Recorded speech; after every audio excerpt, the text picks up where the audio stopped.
Washington, CNN. A politician who actually does what he told voters he would do seems almost unfathomable in Washington, a town of broken promises.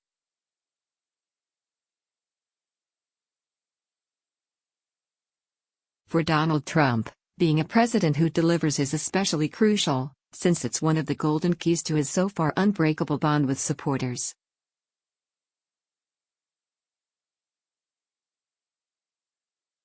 The need to live up to the image helps explain why Trump, who is under ever-increasing pressure from the Russia investigation, on Wednesday recognized Jerusalem as Israel's capital despite the widely acknowledged risks.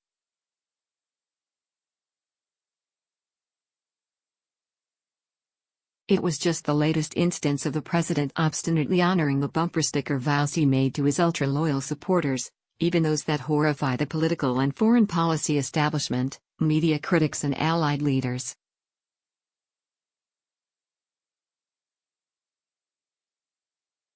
On Wednesday, Trump recognizing Jerusalem as Israel's capital, defying international fury, and promised to move the U.S. embassy there from Tel Aviv, a step considered too risky by his immediate predecessors.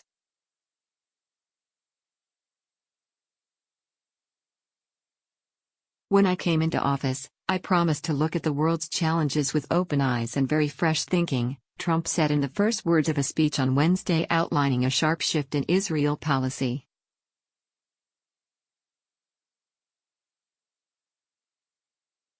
We cannot solve our problems by making the same failed assumptions and repeating the same failed strategies of the past, he said.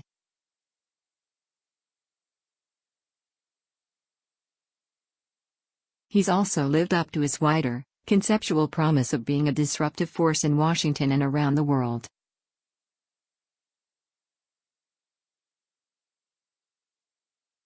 U.S. enemies now lack the comfort of a predictable adversary, as do domestic adversaries and allies.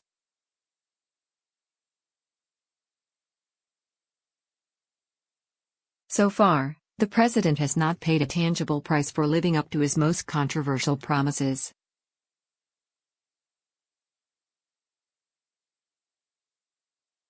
But he is taking big risks, especially internationally, and a reckoning may yet come.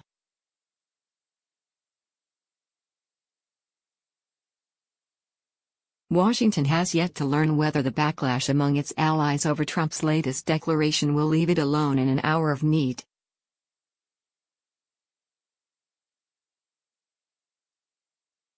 Anyway, Trump supporters who believe in his America First concept care little that the president is infuriating the country's friends around the world.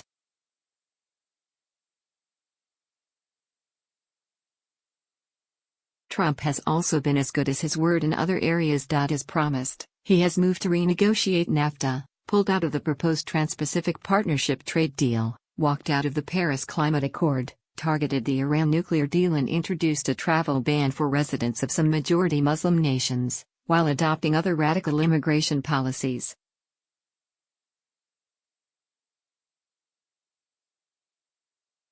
Trump vowed to preside over economic growth and set the stock market soaring. The gross domestic product expanded 3%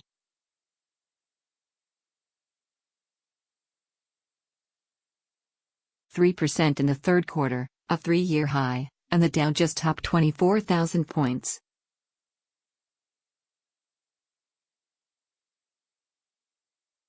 The message from the White House is that Trump is making good on his promise to shake things up.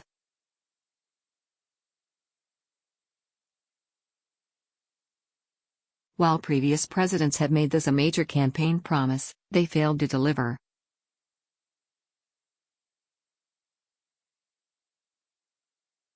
Today, I am delivering, the president said. Trump's re-election campaign jumped on the narrative of a president who is as good as his word.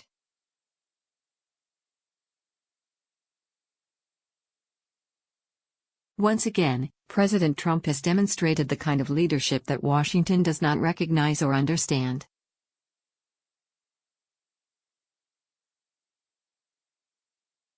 With Donald Trump, a promise made is a promise kept, said the campaign's executive director, Michael Glasner.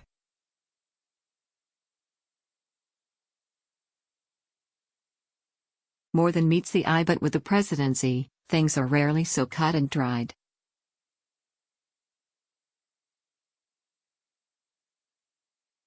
There is a reason Trump was breaking ground on Jerusalem. Previous presidents judged that the political capital they could gain with a similar move was not justified by the risks.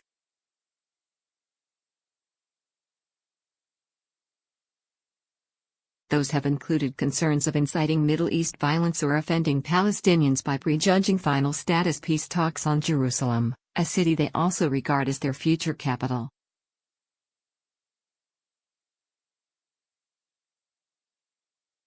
The fate of Americans abroad, easy targets in any violent backlash in the Middle East, also weighs heavily on presidential consciences.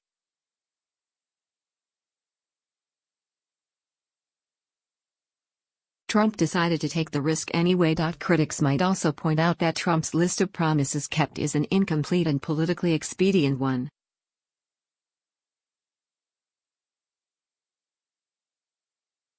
He has tended to honor pledges that inflame his populist creed or pander to key constituencies like evangelicals and rich donors, including casino magnate Sheldon Adelson, both of whom had intense interest in Jerusalem.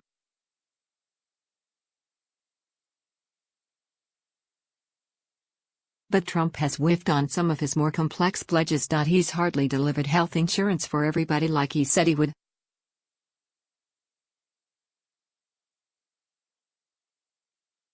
The GOP tax plan, according to multiple independent studies, cuts access to health care and helps Trump's rich friends more than his working-class supporters.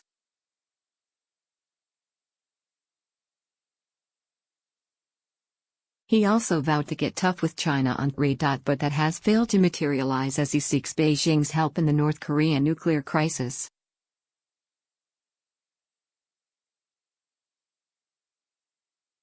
Trump's rash of promise-keeping, including his decision to double down on derailing the Iran deal, he refused to certify Iran's compliance in October, his touting of a travel ban that appears to stigmatize Muslims, and his defiance of the global consensus on climate change may reflect deeper political forces.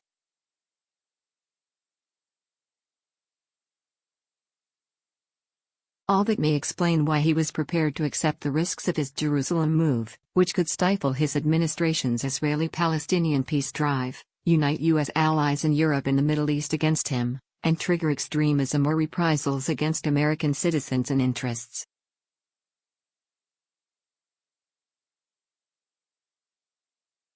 In that light, his move seems less like a grand gesture of a rare promise-keeping politician than a cynical act of political calculation.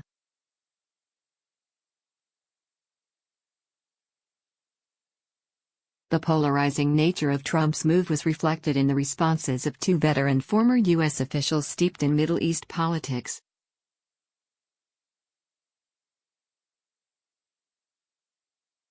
Elliott Abrams, who worked on George W. Bush's National Security Council, said the president's decision was a recognition of reality that Jerusalem is considered by Israel as its capital, and he scoffed at predictions that the president could incite an uprising as completely overblown.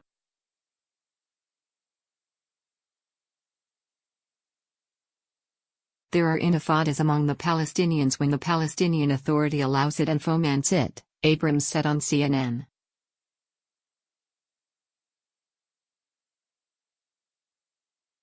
But Aaron David Miller, a Middle East peace negotiator for Republican and Democratic presidents, said Trump was prioritizing his own political convenience over wider security interests.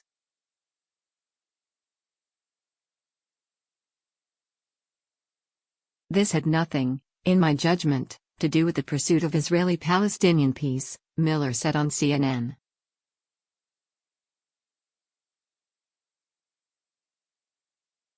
This seems to be a political statement by a willful president determined, A, to deliver and to basically say to those who say, you can't do it, you wouldn't do it and you shouldn't do it, to say, I can deliver.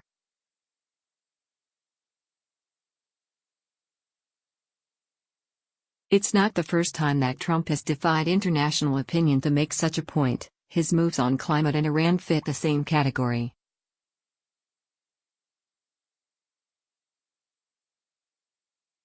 But the cost of those moves could be less immediate than any backlash from the Jerusalem gamble.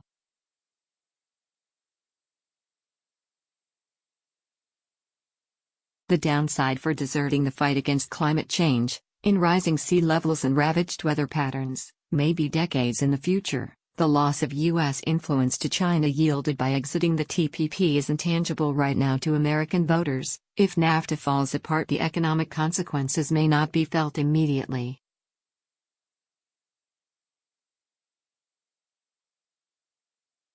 But just because the president hasn't paid a price yet doesn't mean it will not happen.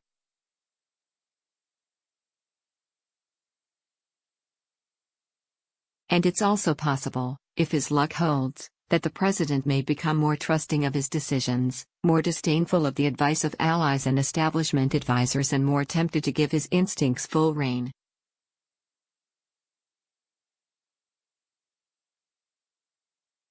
Such behavior could have implications for the North Korean crisis, as experts and allies warn of the consequences of a war on the peninsula that has long been considered as too horrific to contemplate.